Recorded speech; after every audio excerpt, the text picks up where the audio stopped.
Oh, we got fans stopping by. Good. That's right. So we got Genghis Khan. Yay! That's awesome. So, what's your timeline if you get it funded? Like, when would you like to be able to actually be shipping it out? What's your goal? I would like to ship with it for it to ship within a year if it's feasible.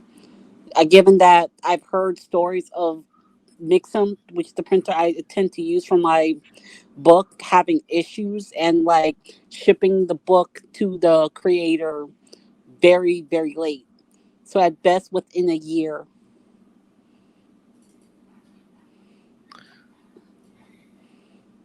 That's a good goal. I Yeah. think. And so in that case, also, yeah, accounting for just the safety factor of like what's going to happen at the printers, which I've heard a number of Yeah, campaigns have that. So it's good to think about ahead of time. yeah, because I heard people say they want to ship the book out in 6 months, and given the current state of things, I don't think that's feasible. So I think a year would be much more better. I like being upfront about what your timeline is and why too. That's always good to, just be like, look, I don't want to over promise and then make people mad, not get it out there. Yeah, because That I is heard a lot of creators that I know of had late books because of numerous other issues, and I want to avoid that as much as possible.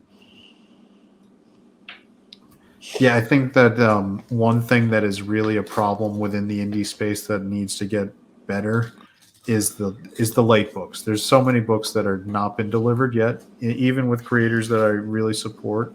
I do think that's something that, if it's not addressed, is going to start negatively impacting the space, as a Yeah, whole. I agree. I do plan to be as transparent with my supporters and backers as possible. And I was going to say, especially at just starting out of the gate, that's definitely the best way to go. Just so we all kind of like know what to expect as it gets going. Yes. Also, I should also say that my artist is having some personal issues at the moment, so the pages might be a bit slow. I want everyone to understand that. Well, that's more than fair. I mean, I think people can deal with things as long as they're made aware and understand what's going on. I think the problem comes in when there's just like months, years without any kind of feedback or understanding on what they're doing. So, just my 2 cents, because I've got some books where it's been a long time and I've kind of given up thinking that I'm ever going to get them. I completely understand where you're coming from. I'm the same way. Mm-hmm. And the thing is, it doesn't always scale with like who you expect it to be too. Sometimes it can even be very large campaigns that it's like surely this guy's gonna fulfill. Surely he knows what he's doing, but then you get surprised. And so yeah, transparency is always the number one thing. I completely agree.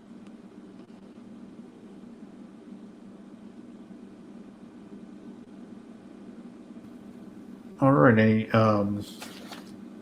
Anything else you'd like to plug or go with? I mean, we're more than happy to promote any way, whatever you want to do. Yes, I also want to say I'm currently running a fan art contest for Black Rhapsody at the moment.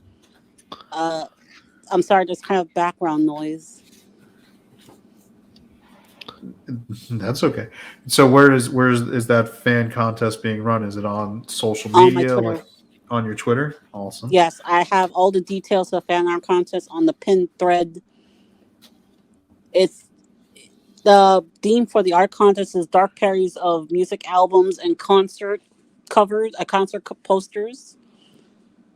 So if so, I want people to do art inspired by famous cover concert covers and musical album, but it has to correlate to a character's genre, meaning that if I have a character that's based off of, let's say, hip hop, you can't give her art. You can't put her in an art piece that's inspired by, let's say, rock, such as Kiss or Guns N' Roses, because that's not their genre.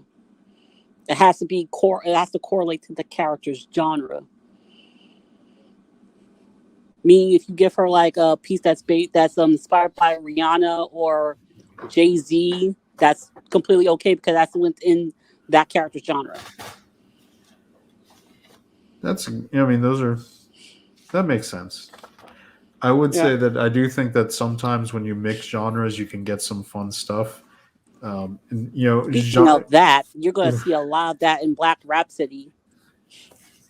Yeah, I was going to actually bring up an example when you mentioned Jay-Z, and I just immediately think of when he sampled Hard Knock Life, and which was a totally different setup than you would think, right? It was a Little Orphan Annie musical, and he made it his own, definitely.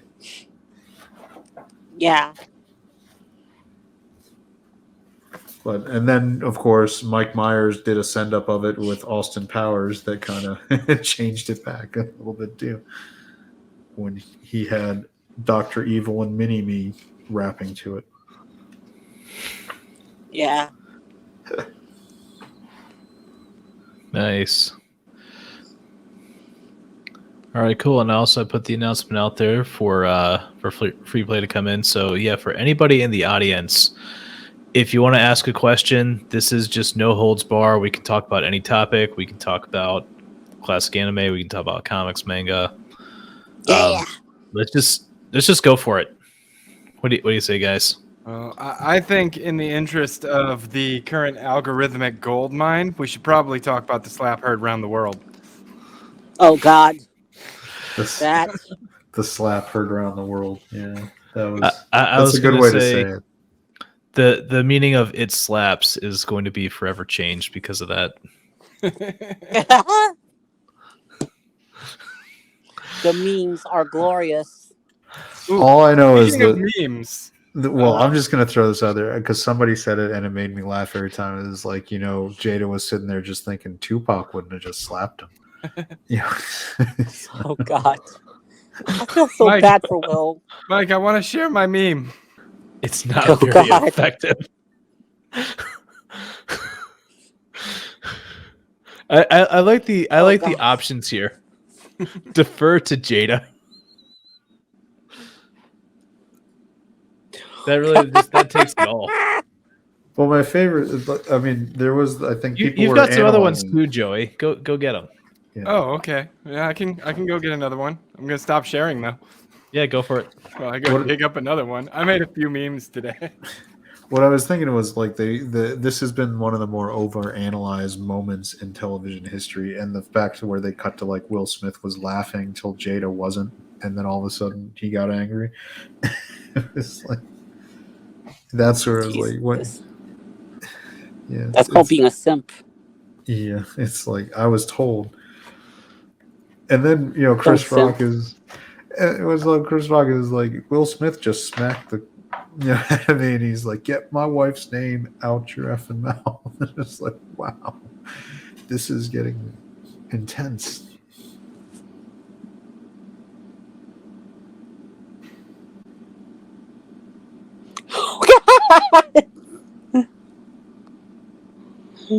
This is glorious. It's crazy. It's and then there's the clips where you see that Denzel Washington and Tyler Perry had to like come coach him through like in the commercial break. Like if they hadn't talked him down, he might have gotten worse and done more things. It's like, what was going on? Also, how is he not brought up on assault charges by now? The police were called to the awards ceremony, but Chris Rock did not press charges, and since the victim didn't press charges, it got left at that. Oh, I won't press charges. I know that it was a Jim Carrey came out. It was like he should sue for like $20 million. It's like, here's my problem with it, right? Like, I get that he's standing up for his woman or whatever, and that is respectable to a certain degree, but he's just the wrong woman. Well, Guy Code has some proper procedures to follow in that circumstance. What he needed to do was go, hey, I don't like you talking to my wife that way. You need to apologize, and give him the opportunity to apologize. If he does not apologize, that's when you go, then let's take this outside. What he did is actually a violation of guy code. He sucker punched him. That's a bitch move. You don't sucker punch. If you're gonna fight somebody for your woman's honor, you can't fight dishonorably. Well, he open hand slapped him, which is also not. That's not a punch. That's not a punch. That's still a sucker punch. It's actually worse than that, because that's that's true. It is worse. It's designed to be a demoralizing, like emasculating hit. It's sort of. I do gotta say, to Chris Rock's credit, consummate professional. Like just kept going with. He just kept the show going. He didn't. I don't know why. I'm thinking of like our Chrissy Meyer interview, and she said that sometimes like people do like go crazy and like walk up and start fighting male comedians, and we just saw it on the national stage. Yep. Yeah, I mean there's so many layers of subtext to that whole thing. Like Jada and Will's personal life has been exposed, for lack of a better word, for several years, and mocked. As I mean, rightly so, maybe, because when Jada's out there doing interviews about doing other men. Yeah, I was trying to. Yeah, yeah, and I mean, it's a pretty. Your marriage is open for anything except jokes. Your marriage is a joke. Yep. The one that really made me laugh, it was the clip from basically the beginning of Fresh Prince from Bel-Air, and it was like Chris Rock made one little joke and Jada got mad. So I went up and slapped him at the Oscars. I mean, it's so like, how do you choose to do that in that moment? I mean, I think what we witnessed was a man who, the stress, the frustration, the depression, all the problems in his life had built up to that moment, and we watched a man snap on live television. That's what I think happened. I mean, makes sense, but if you interpret it organically, I think that could be the case. Of course, there's also the fun conspiracy theory going around that would we even be talking alopecia medication? No, I'm thinking more just stop and think for us. Like, would anyone even be talking about the Oscars at all if this hadn't happened? Not really. Yeah, and I get the whole conspiracy theory thing. This was staged to, create drama and get people interested again. But people are gonna forget it after 2 days. And I'm like, okay, Chris Rock ain't that good an actor, and he was shocked at what had just happened. That was obvious. And yes, Will Smith is a good actor, but that did not sound like acting when he started screaming his expletives afterwards. No, I think you're right. So, of course, we don't want to jump to just straight up actual conspiracy theory of this was staged for this, that, the other reason. But it's also too, it's kind of interesting to observe though that otherwise nobody would be talking about this. No one would care. In fact, I bet by the end of the week this week, we've already found something more interesting. Kind of what is that? I know, of course, the Common America campaign just finished, so their digitals are coming out. So everyone in that space is already excited about that. Yeah, you a fan of Common America also? Yeah, I bought the I still haven't fully finished reading the first omnibus. I bought the digital omnibus. Nice. Yes, I've got the omnibus too. So so how much of it have you read so far, for the issues? I'm past a little bit after the main character Carly meets Misha, the common comet. Yeah, Common Comet. Yep. So issue 1 and 2. Yeah. Yeah, I'm still. Yeah. In that case, I'll say definitely. If I know I've got a Vermilion Masquerade video, so that was a character that comes out in issue 2. I would say don't watch that video until you've read the omnibus, because I I basically just like go over the whole thing for that character. So, Oh, okay. but yeah, finding out, finding out all the different connections, like the way like Mark almost writes it like Fight Club, right? Like, you know, like when you watch Fight Club and then you find out who Tyler Durden is, and then you're like, wow, like this entire movie is a different movie now. He pulls like a couple of those. Whoa! I never watched Fight Club, so I don't understand the reference. Well, don't listen to him because he's venturing dangerously close to spoiler territory. Okay, so if you want to know what Fight Club it's like watching the Oscars when Will Smith hears a joke about Jada. Yeah, That's right. Because then it's time to get fighting. It's fighting words. That's right. Some fighting words. And the underground boxing clubs.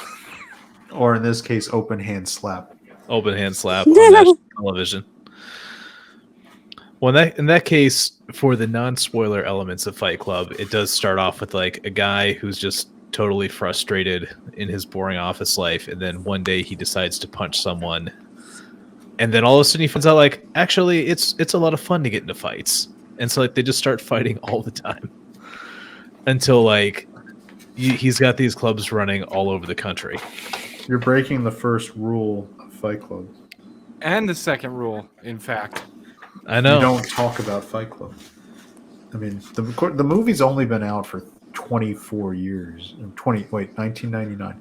23 years. I think we can not worry about spoilers. That's right. But in the sense of how it connected back to Common America, obviously we don't want to. Speaking of people who release that one. Who had unnecessarily good arguments about trying to avoid spoilers. There was somebody I knew who was trying to avoid Dune spoilers when the new version of Dune came out. And I was like, this is a book that's been out since the mid-'60s that's been adapted 3 or 4 times into movies and TV miniseries, and you're worried about spoilers. You F off. Like, stop it. That's right. Like, what is the fair, at what point do you culturally not worry about spoilers anymore? Like, obviously we've got the accelerate, like a good example would be Spider-Man No Way Home, right? Everybody talked about that, I think. Did everyone here kind of see it, or am I the only one? I didn't see it, but I know that they brought the other Spider-Mans back, as well as I know they're establishing the multiverse. And they brought the villains from the other movies as well as the other Spider-Mans back. So it's like, let's just throw everyone together in the sandbox and just make them fight and see what happens. Yeah, so to have any kind of conversation about that movie, you have to get into what would be considered spoilers. And it's such a big cultural milestone of the moment. I mean, do you worry at this point? It came out in December and it's on digital now, even though it's still in theaters. Like, I mean, I wouldn't worry about giving out spoilers at this point to Spider-Man No Way Home, and that's only been out since December of last year. So I do think there's an interesting kind of question of like, at what point do you just completely disregard spoilers? Because like me and Joey did our side recording about ReZero, which I think the first season anime came out in 2016 or 2017. Like, it was years ago. Yep. And we spoke, because the way anime works, there's still only 2 seasons of it, and it's not like a super culturally, penetrative, thing. So we, for the first hour, we did a spoiler-free conversation about the show before we did our second hour that was deep into spoilers. So is there like a cultural penetration element? Like, what's the problem? I think that's something to talk about. Like, what is the good deciding line for spoilers? Yeah, I just know that if it's the case, Mr. Like, if you hadn't finished Common America, then I can't say what happened in Fight Club also, because as soon as I say it, like that will definitely tell you like what's going to happen in that story. So I don't want to spoil it for anyone who hasn't read yet, but for people who have seen Fight Club, then like you know the big reveal that makes you go back and like rewatch the entire movie. And Common America definitely has one of those like there is a key event that makes you reinterpret everything that happened from the very beginning.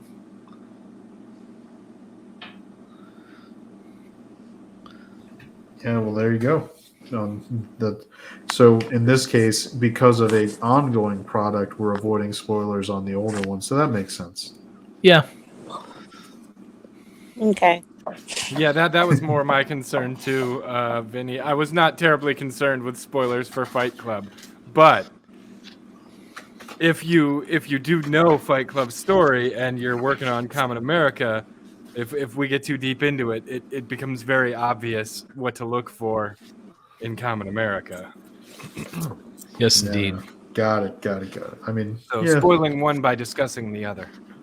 I was going to say, speaking of spoilers, it's also Munchausen's spoiler by proxy.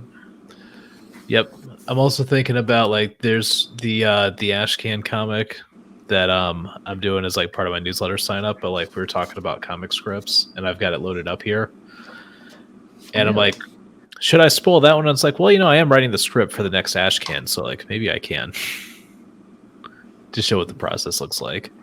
Go for it. All right.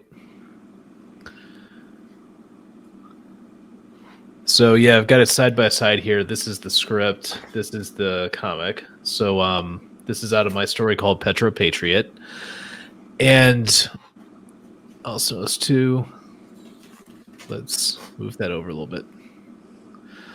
Yeah, so Petro Patriot it's a dystopian comedy with science-themed superheroes. So of course the main character, and you can kind of see it for our Ascendant art logo, is a guy with chemistry-themed powers. And the world he's in, like, really kind of sucks. It's a post-American dystopia. And so he's got to figure out how to make the world a better place in order to figure out his condition and figure out what to do with it.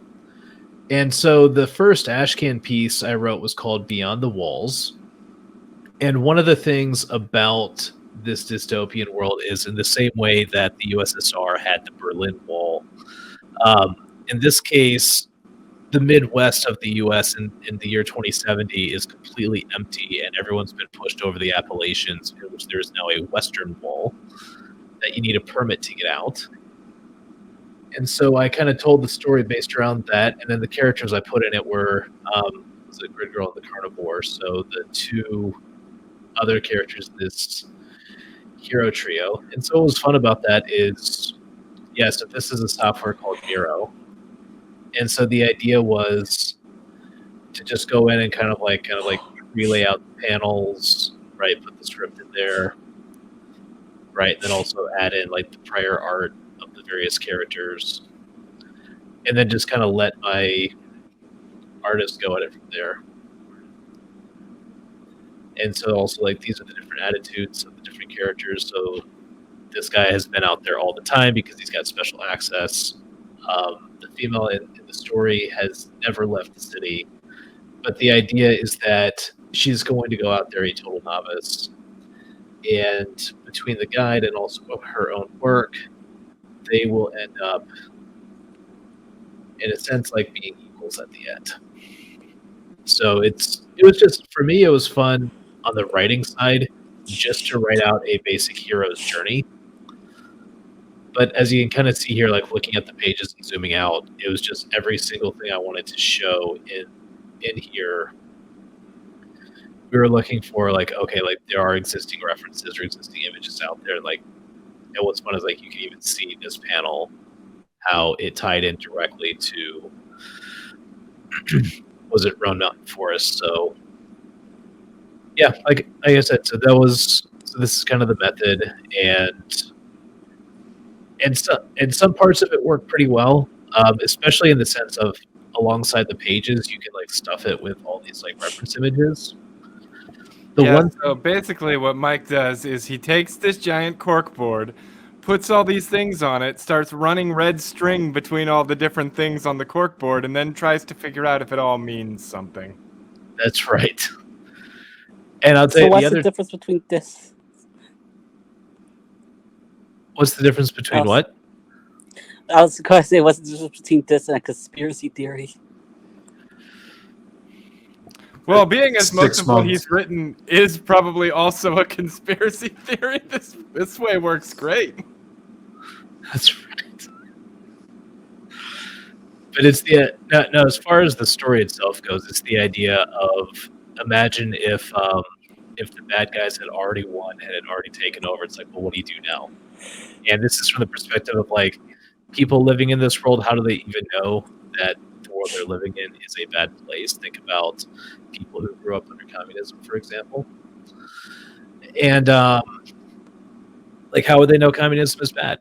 I've actually known some people who emigrated to the United States, and that was like one of the legit first challenges they came across was like even realizing like, man, like the place I live in sucks. Like, there's better places to go. But then also too, it's like, okay, now what do you do? But as far as this method goes, I'll say the one downside about this method is you cannot export this to Word. It's like when I worked with my editor, I had to like copy everything. The other part too is you got to avoid the temptation of like overlaying out the panel. Like you have to give the artist freedom. So that was just what I wanted to share about that. Mm. Writing comic strips is not as complicated in terms of laying out a script. It's 4 panels. It's like, what am I going to do here? Got it. All right. So I feel like I've talked about it before. I went into probably the path of least resistance for getting into comic books or comics. Oh, I can bring up Little Chat right now.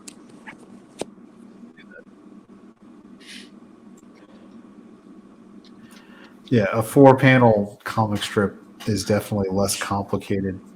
The only thing that actually can be more complicated on a comic strip is dialogue, right? You can't Brian Michael Bendis a 4-panel comic strip. So you've got to get to the absolute most basic way of doing your dialogue, which is, well, you shouldn't Brian Michael Bendis anything.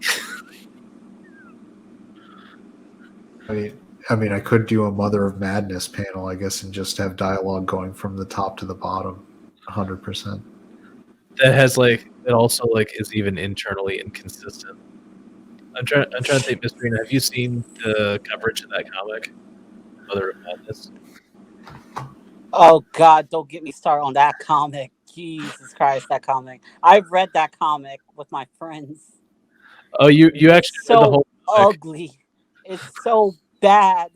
What are they going for? I got a question. Have you played Undertale? No. Damn. Okay. I wish somebody I've seen had. Undertale on YouTube, and that's not a game I can get into. It's just like that's even like in the comic they describe Undertale and like they describe it incorrectly. And that's my thing. In the comic, she's like, I got the true pacifist run my first time playing Undertale. And I'm like, that's impossible. You have to play it twice to get the true pacifist ending. You will get neutral at best your first time through. I didn't know that.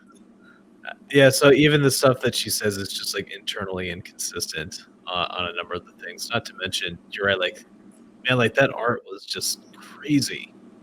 Also, I hate the main character because she's just so up her own ass, like Harley Quinn, or like new Harley Quinn. Yeah, Harley Quinn, but with worse writing. Yeah.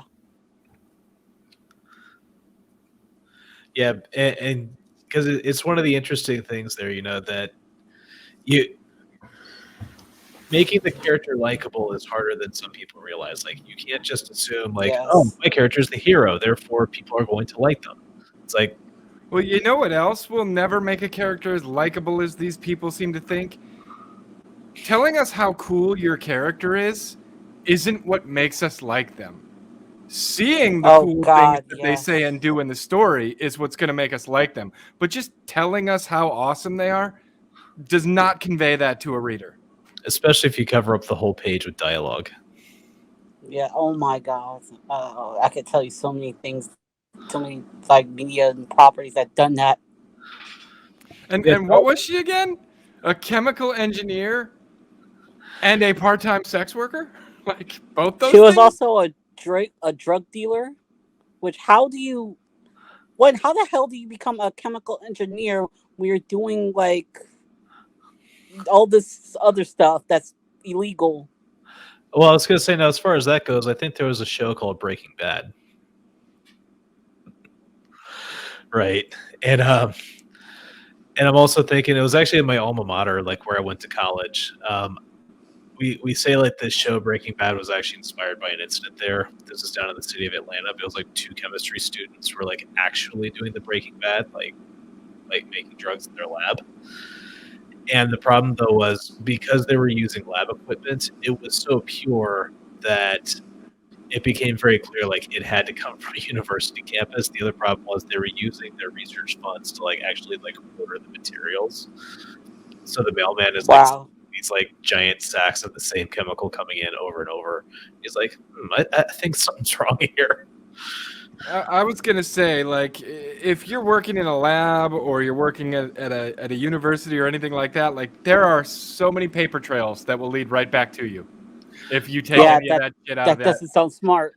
And what's funny is, and also because that stuff was going on pre 9/11, and so I know post 9/11, there are specific chemicals, and I won't name which ones, that if you order it at all, you have to fill out a special form with DHS to order it, and then also the Environmental Health and Safety Office has to report per building how much of that chemical is in there. You also have to put it into its own separate locker, so that the inspector like knows where to find it.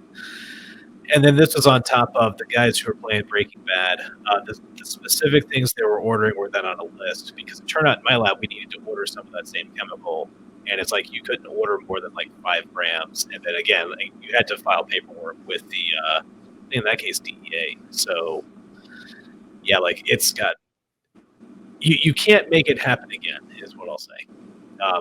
You can't order those drugs because somebody from another class already ordered all of them.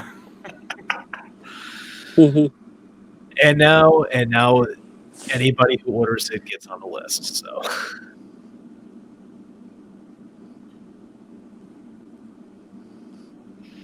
yeah, we have some good stories there. I definitely I was not into I did social sciences in college, so I didn't have any of those experiences. Yeah, I'll tell you another one that I told you about, the one that you have to like report to DHS. So our health and safety people actually messed up the report the first time because they thought like per facility meant the whole university, but per facility meant per building. So they reported the sum total of the amount of that chemical for the whole university. The very next day, like the black vans show up, like for real black vans, because they thought like that we were storing a huge amount of this stuff on campus, and they had to like spend like the next week like showing like no, we just messed up the report. I mean that's crazy. Oh, it was. But yeah, like that stuff, yeah, anything chemical is taken very, very seriously. And although I say that, then once it actually gets to the lab, like half the time grad students don't take it seriously. So that's how we still occasionally get stories of like all floors of lab buildings getting blown up. So we're gonna need another Timmy. You know, I was thinking about that line when somebody left a particular explosive gas line on for this furnace. Because the thing is like when you do experiments, usually all the gas equipment is silent. But like I heard this loud hissing, which means like someone opened this thing full, turned the furnace on, and walked away. And I just remember as soon as I heard it, I actually shouted, like ran across the lab and turned the thing off, because that actually would have taken out a significant piece of the lab if it had ignited. So, wow, this is not good. Like I don't like hearing about. It reminds me of that movie Broken Arrow, when the line was, I don't know what scares me more, that we've lost a nuclear weapon or that it happens so often we have a term for it.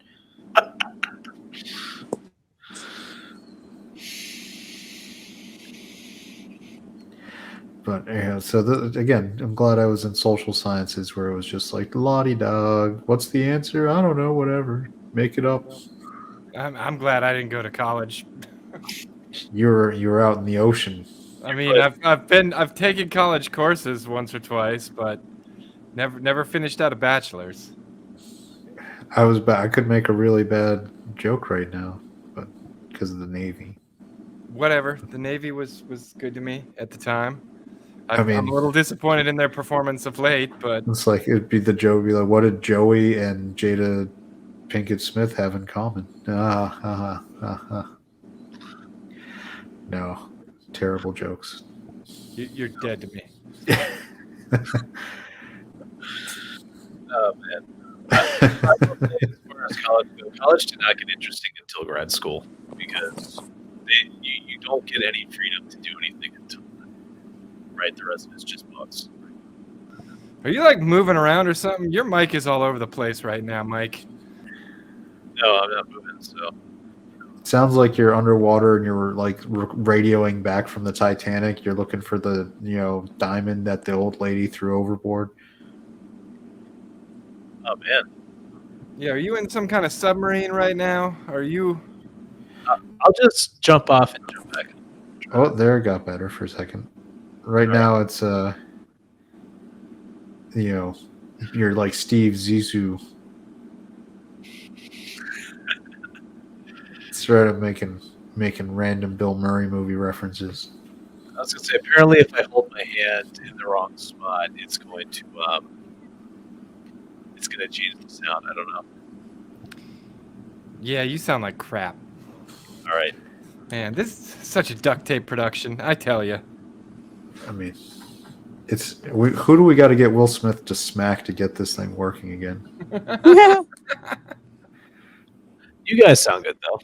Yeah, I've reached the phase where I'm just going to be making Will Smith jokes for the next 20, 30 minutes. Like Chris Rock was doing till, someone smacked him in the face. Yep.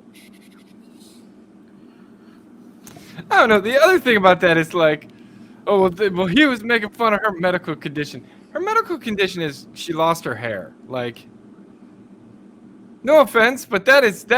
As far as the medical condition lottery goes, you won. If that's all you got. Okay, so I'm not trying to be mean or something, but whatever happened, I'm not even going to touch the fact that she may medically have a condition that caused her to lose her hair. But she definitely didn't have a medical condition that caused her to have all sorts of plastic surgery on her face, which she's definitely done. Yeah, and that's kind of the thing, right? Like,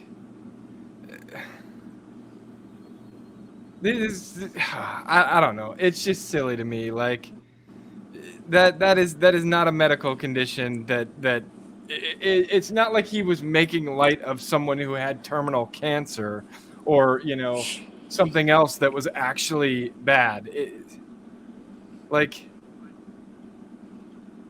mean, you've met my wife. She has a little bit of a lazy eye.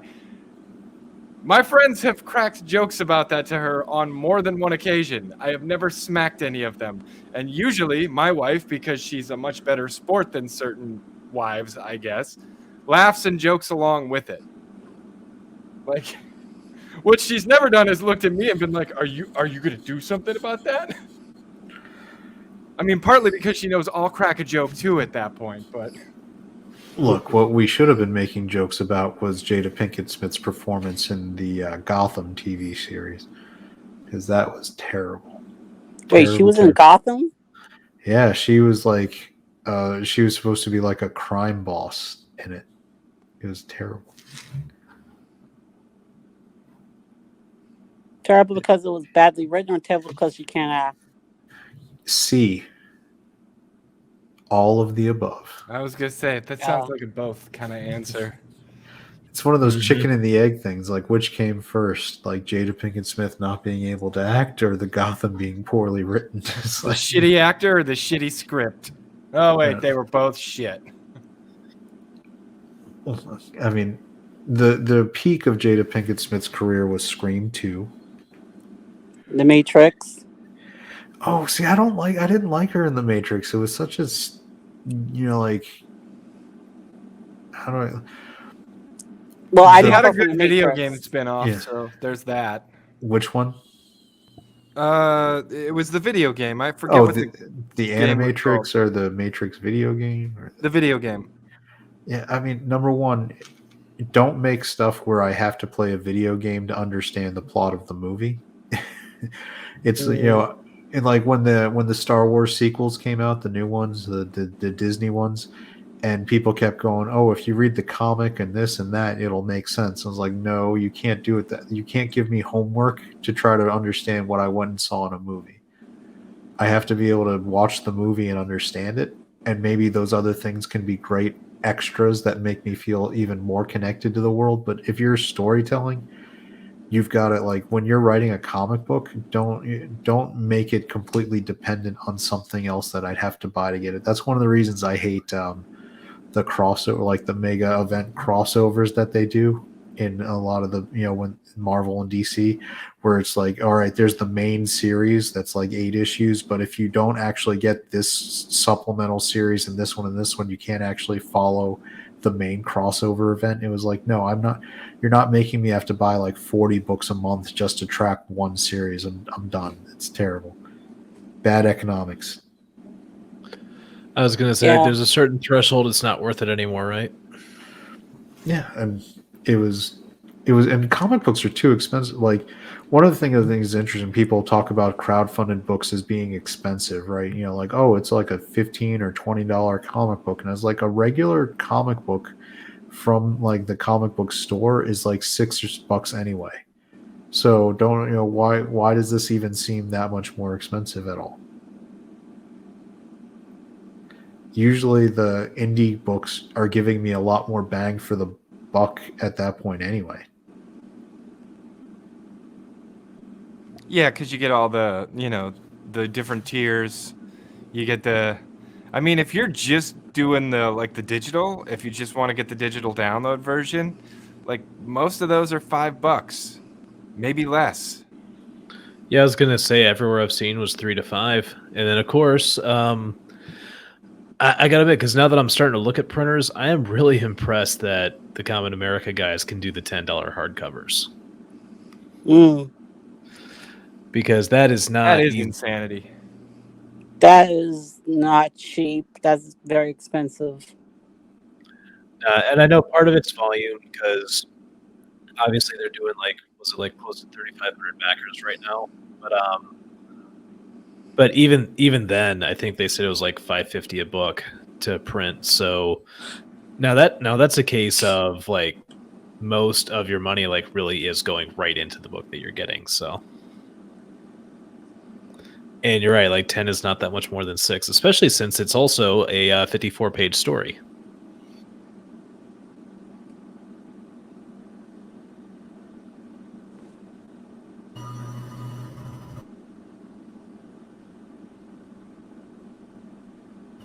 I mean, your margins are clearly, they're not just getting. I mean, some people are like, oh, they're just getting. No, they're putting the money into the product, which is great, and you get. I mean, I think I look at manga where you get for $10, you get a really just gargantuan volume book.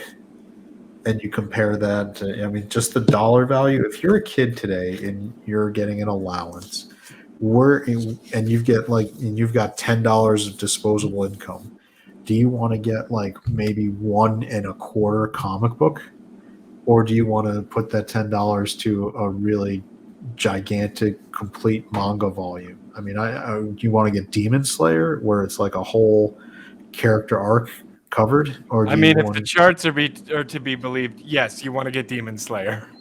Well, yeah, they're getting Demon Slayer, and it's a good. That is a good anime too. I would I recommend. haven't checked it out. I've been meaning to check it out. I have an issue with that anime. It's What do you have an issue with? you know I always have an issue. I actually really like it. There's just one character I want to stab in the throat. Can you take a wild guess which one it is? Would it be the? Is it the other dude that they hang out with? Yeah, the blonde kid that Yeah. screams all the time. Yep. Yeah, I fucking hate him. Like, if I were in that party, I'd be like, we got to get rid of this guy. Like, if we don't get rid of him, I'll kill him myself because he won't shut up. Wait, is it a main character or a villain? He's a supporting cast member, but he's one of the good guys. But he's the most annoying good guy in almost any anime I've ever seen. Is it the pig face one? No, it's the blonde one. Blonde one who's always scared Oh, I hate those types of characters. and screams all the fucking time. Like, he doesn't deliver a line that isn't screamed.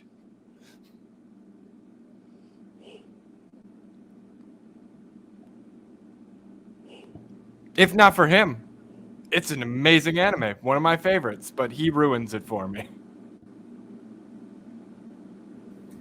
I mean, we've talked about anime enough that is there an anime where you don't have a character you hate? Just like one that is your perfect anime? Yeah, Record of Lodoss War. At least you didn't say like Oran Host Club. Oh God. I'm trying to think if there's a character I hate in Ouran Host Club. Yeah, I do. I hate the girls from Lobelia in Ouran Host Club. But otherwise, that's one of your favorites, I know. Otherwise, that's one of my favorites, yes. And luckily, the girls from Lobelia Academy are only in like 2 episodes. So those are just my least favorite episodes. I mean, how about what is the Panzer, the tank girls? With Girls the in Panzer? Girls in Panzer. I don't think there's an annoying one on that one, is there? No, they're all lovely. They're all great. None of them is super annoying. They all serve a purpose. The tanks are awesome. The movie was amazing. It's a slice of life tank club show. Yeah, it's a slice of life where they cruise around on tanks on an aircraft carrier. That sounds very like just a slice of my life, right? We need more tanks in our life. Then you need to watch this anime, Mike. Oh, the great thing was the advertising. Really, because tanking was a club. Like, it wasn't the main thing in school, but you could be a member of the tank club. And the way they advertised the club, they're like, it's all girls. And they're like, it'll make you a better wife. It'll make you a better soldier. It'll make you a better this. And I was just like, what is this advertisement? Oh, women could use more tanks in their lives. I mean, yes, it was. If you haven't seen Girls in Panzer, it's one of the best in my opinion. I don't usually like slice of life because they tend to bore me. This one sounds a bit interesting. I was also not really on the slice of life, bandwagon, but Joey's bringing me around. I ended up watching Dress Up Darling just last week because I was oh, go ahead. I've been hearing good things about that. Yeah, it was really surprisingly just a low-key good show to watch. It was like no real drama, just fun. It had its normal, I mean, it's an anime, so there's going to be an occasional fan service, moment or two that's a little awkward. But they handle it, I think, better than some. But aside from those parts right there, it's a completely, basically wholesome, nice show to watch. I mean, there's going to be girls in bikinis every now and then and things like that. I mean, it is what it is. Slice of life is going There's to got to have. be It's a beach cosplay episode. themed show, right? Yeah, well, There has to be a beach episode. well, yeah. You see, Mike, you are not a connoisseur. You don't understand. Slice of life has the requirement that they either have to have a beach episode or a pool episode where they're always just putting the lead girls in a bikini. Or if they're really rich, they go to a beach inside of a building. yeah. There you go. Or they go to an island trip or some kind of way to get them into, like, you saw it in How Heavy Are Your Dumbbells. Remember, they all of a sudden they just had a random like pool beach episode. Of course, not to mention, I think that was like the whole point of that show was like the girls trying to get ready for summer. Well, yeah, because the lead character was constantly trying to lose those last 5-10 pounds, but she couldn't stop eating. Yeah, I was gonna say every time she lost a pound, she'd eat it right back. Yep. And that was one of the fun things about that show is it also shows the amount of calories in each of the foods, and it's also funny too, like the standards for like what is considered skinny over there, and like what is considered like, oh man, like I'm too heavy. I still just couldn't get over the main character who looked like such a normal anime dude until he flexed. And then he would burst out of his clothes. He would just flex out of his tracksuit, and then he turned into this ginormous muscle with a tiny little head on top. But my favorite part is the girls would always go, "Oh, so macho, so macho." Absolutely. Hey, by the way, we were talking about like crazy science stuff earlier. I've got something up here on a video for you to see. How about you want to see a science show? I'm sure you're mind. lead. Go for it. All right, dude. So what this is like Oh, you when shared this earlier. Oh yeah, on the private chat. Yeah. So yeah, like when I was a student in chemistry, like we would juggle liquid nitrogen for fun. So it turns out you can do the same thing. What's this thing here?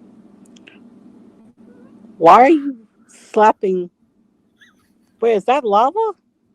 That's molten steel. Why are you slapping it? So it turns out there's this special phenomenon that if you put water on a very, very hot surface, it will flash boil so quickly it never actually touches. And so the reverse one, and I've done this one with liquid nitrogen, you can actually like reach into a bucket of liquid nitrogen, pull it out with your hand, and actually like juggle it for a few seconds. God, you sound terrible, dude. I am having trouble hearing your explanation right now. Me too. Oh no. Yep. I turn off the chair. It sounds like you're not in the same position. Like the microphone is not in the same position, but I mean, sounds like we're at a 35,000 foot cruising altitude, and you're letting us know what we can look out on the windows on the left and see. I think I'm getting a different microphone next time. It's like, oh, so you're telling me that the Grand Canyon is available on our left, and thank you for flying Catalytic Airlines. Hey, you seen one Grand Canyon, you seen them all.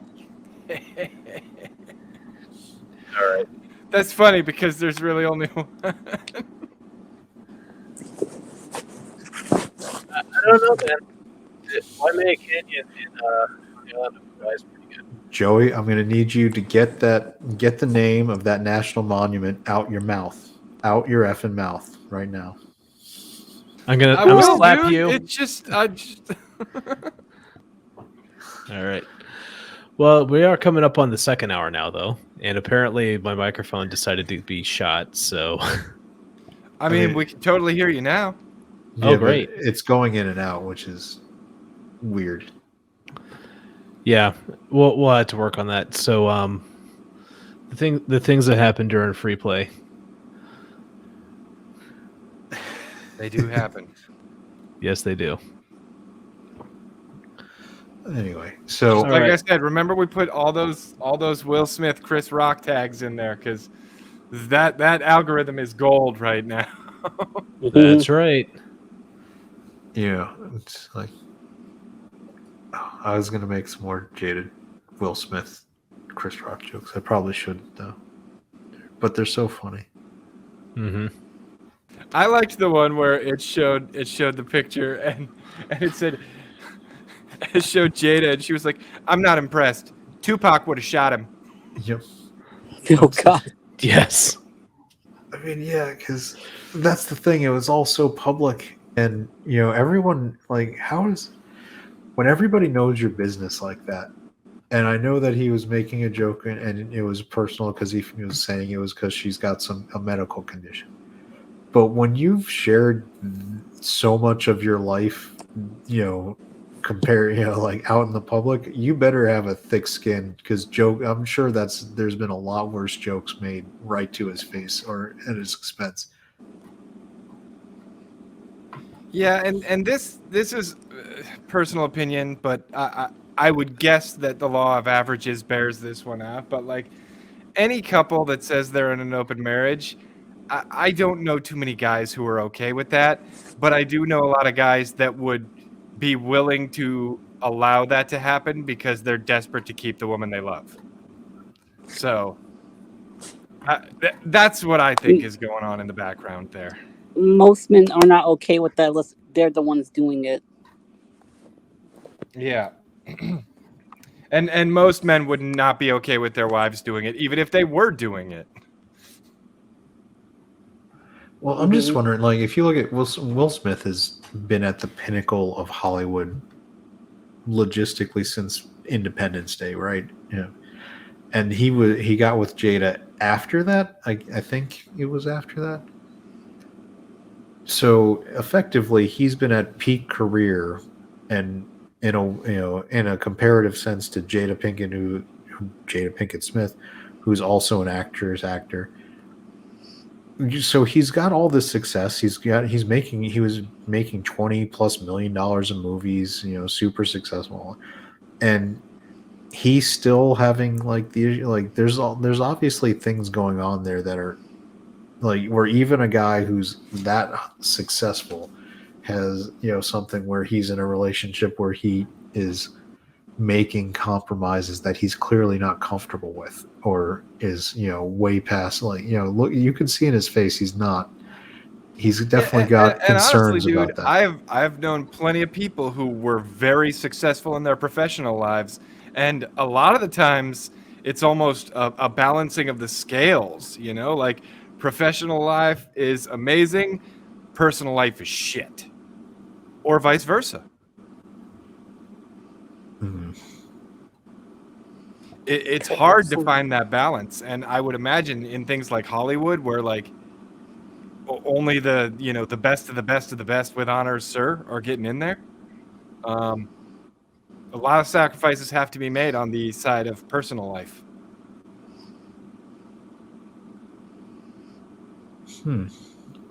I'm intrigued about the because there's a lot. I think there's a good conversation to be had where it can maybe help expose like what if someone who's that far in terms of our normal, like in terms of what our culture thinks is successful and valuable and everything else out ahead, like, and he's still having these kinds of issues and things, like there's definitely something that I think that you could point out and say where's this, what does this say about our culture that we need to that somebody like Will Smith is still getting like emasculated and and embarrassed and dealing with that, where he doesn't feel like he's in a position to be able to control himself or deal with that.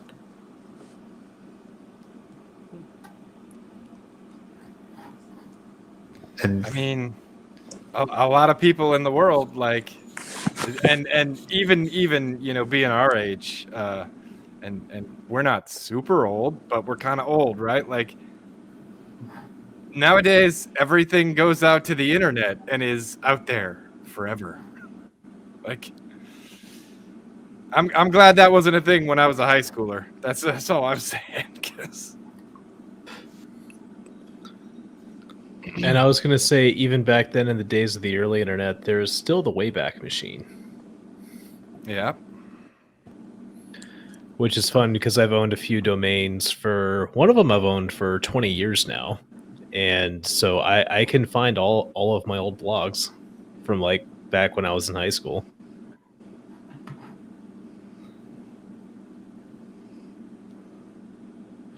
All right, I'm going to share one that made me laugh.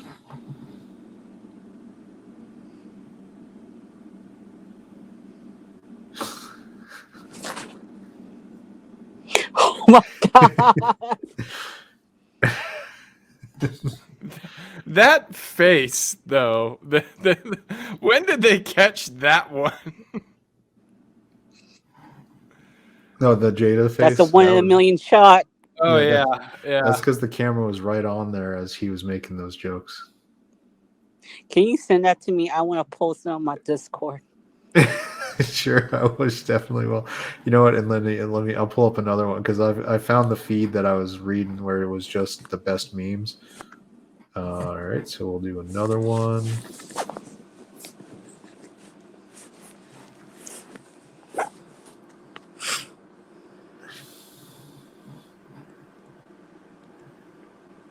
This one also is funny.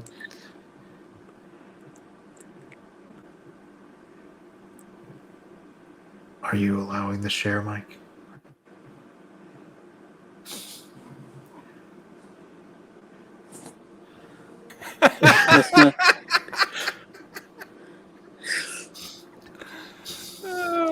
I liked Hitch. Hitch was a good movie.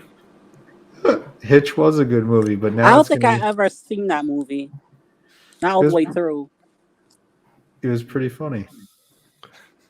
Although thinking about it, that wasn't that the surprise in Hitch too, that he's giving all this like dating advice, and then you find out like he's not that successful himself. Exactly. Well, yeah, he was having. Well, he gets discovered that he's helping all these other guys, land the girl of their dreams, and once that's discovered and made public, well, now all these guys went to Hitch to land the girl of their dreams, and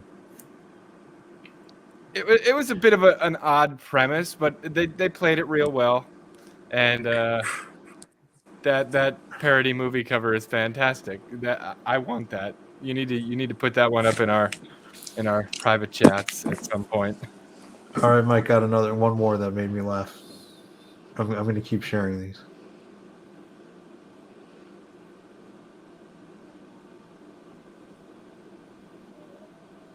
No one else gets it? I'm sorry, I don't get it. When the moon hits your eye like a big pizza pie. Oh, I never heard of that. That's Amore. Yeah, it's a Dean Martin song. So, maybe. Let's see. That one was trying to kiss. Oh wait, this was a good one. Has anyone else seen Encanto lately?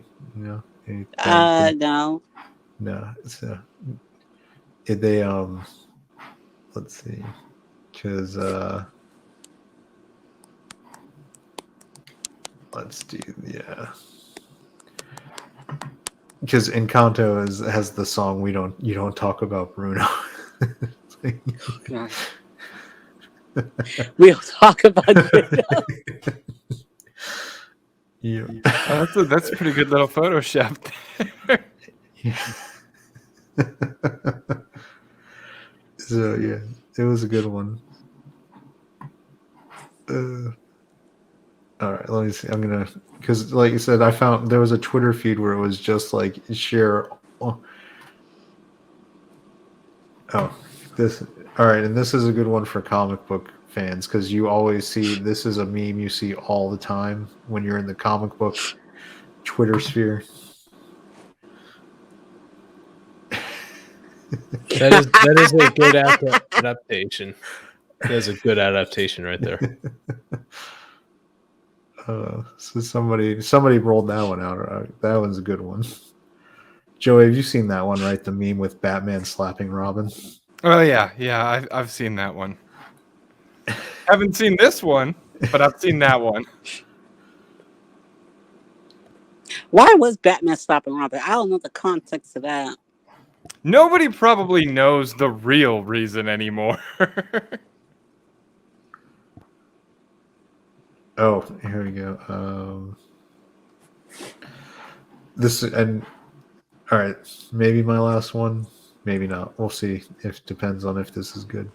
If people still like this one.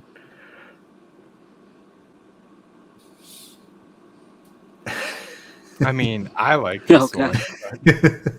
That's good. Do you That's read really the card too? It's like you can only use this effect of Will Smith the Slap Lord once per turn. If your opponent made fun of you about your wife, quick effect, you can inflict damage to your opponent. Oh. Wow.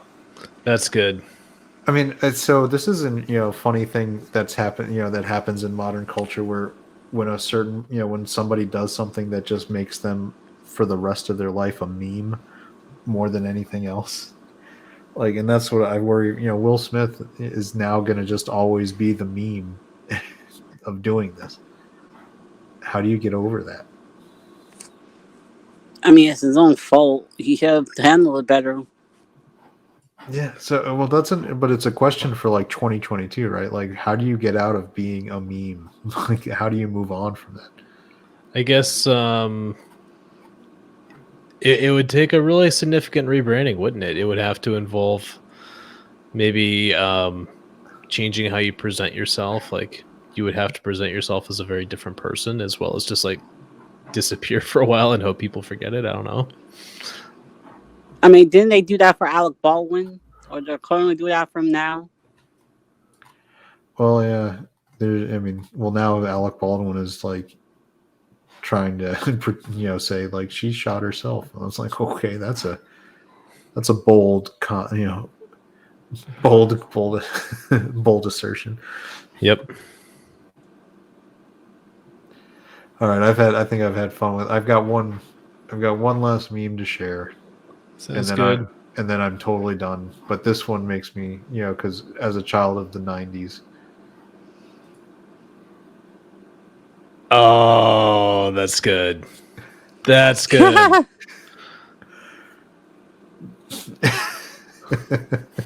Sorry, music playing in the background.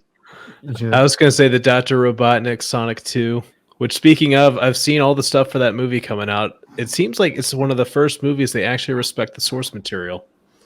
Well, it took them after they made the big mistake with the original Sonic character design, but yeah, they got right after that. Oh, so now I want someone to animate the entire walk up with the Sonic music up to like the rings being popped out sound, the boing. Yes. All right.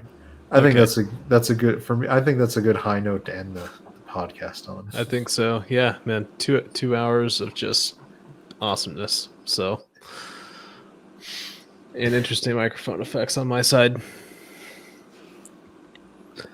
Well, I've had a lot of fun talking about our super awesome new magical girl team that's coming out. Yeah. I'm right. still trying to decide whether I want to read it or it's nightmare fuel that I want to steer clear of, but I'm interested. I mean, you are it. the Thunder Dad. Yeah, I know. And when you are a living nightmare, you try to avoid adding more nightmare into your equation. You can never have too much nightmare. Read it. All right, there we go. Well, I guess, and what's funny is we're actually coming up on like exactly 2 hours. So this is perfect. So, guys, we will stall for 14 more seconds. 10 seconds now. But it was a good week. Looking forward to seeing you guys next week as we continue our search for great creators in art. And again, Miss Rena, thanks so much for coming on and talking with us. Shit, Thanks for having me on. I really appreciate it. No, it was really fun. Yeah, all right. Good times. Well, we will see you guys next week. Bye. Bye. Bye-bye. Bye.